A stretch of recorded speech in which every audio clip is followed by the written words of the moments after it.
মানুষ সুখের খোঁজে ব্যস্ত, কিন্তু তারা জানে না প্রকৃত সুখ কোথায়, কোথায় গেলে প্রকৃত সুখ পাওয়া যাবে, এটা তারা জানে না।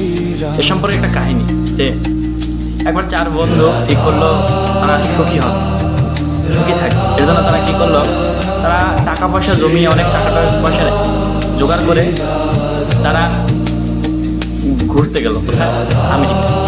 তো তারা ভাবলো যে আমরা আমেরিকা ঘুরতে এসেছি, সবচেয়ে উঁচু জায়গায় থাকবো, সবচেয়ে ভালো যে জায়গায় থাকবো, ভালো কিছু দেখবো, আমরা সুখী হবো। তারা কি করলো, তারা একটা বিল্ডিংয়ে বাসা ভাড়া দিল, মানে রুম ভাড়া, বিল্ডিং 100 তলা বিল্ডিং, 100 তলায় মানে উপরে সবচেয়ে উপরের ফ্লোর যেটা, ওইটাই তারা বাসা ভাড়া নিল। তো তারা সকালে খাবার টাবার খেয়ে ঘুরতে বের হয়েছে ওখানে।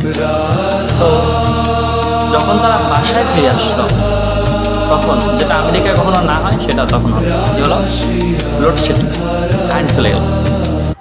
তো 100 তলার উপরে যেতে হবে, বোঝেন, আমরা 2-3 তলা উঠলেই আমাদের অবস্থা টাইট, সেখানে 100 তলা বিল্ডিংয়ের উপর উঠতে হবে। তো তারা এখন সিদ্ধান্ত নিল কীভাবে উঠবে। তো ভাবতেছে তারা যে তাদের জীবনে যে দুঃখের গল্পগুলো আছে ওগুলো বলতে বলতে তারা উঠবে।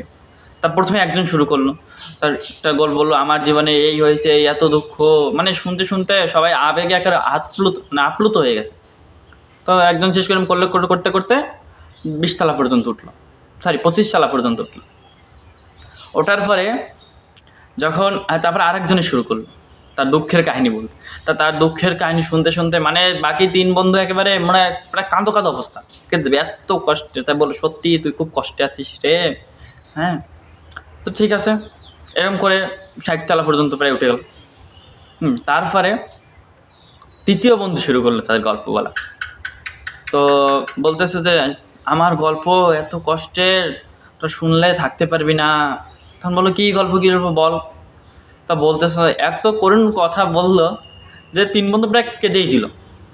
তো এরকম করতে করতে মানে কান্না করে দিছে পুরা। তো এরকম করতে করতে তখন প্রায় 100 তলায় যখন উপস্থিত হলো, তখন চতুর্থ বন্ধু বললো যে তোর গল্প বল, যে বাদ রয়েছে। তার 3 বলল না, আমার গল্প শোনার দরকার নাই। তখন তারা বললো যে এই তুই আমাদের হাড়ির কথা সব জেনেছিস, তোর কথা আমরা কেন জানবো না। তো তারপর কি হলো, না আমার কথা তোরা শুনতে পারবি না, যে আমার কষ্ট এতই তোকে সহ্য করতে পারবি না। না না, তোকে বলতেই হবে। তখন সে বললো যে আমরা আমাদের বাসার চাবি 1 তলায় ফেলে এসেছি। মানে বুঝতে পারছেন, 100 তলায় অত কষ্ট করে পড়েছে, কারেন্ট নাই, লিফট চলছে না, অনেক কষ্ট করে 100 তলার উপরে উঠছে। তো ওখানে 1 তলায় চাবি ফেলে চলে রেখে এসছে। এই কথা শুনে বাকি 3 বন্ধু দপ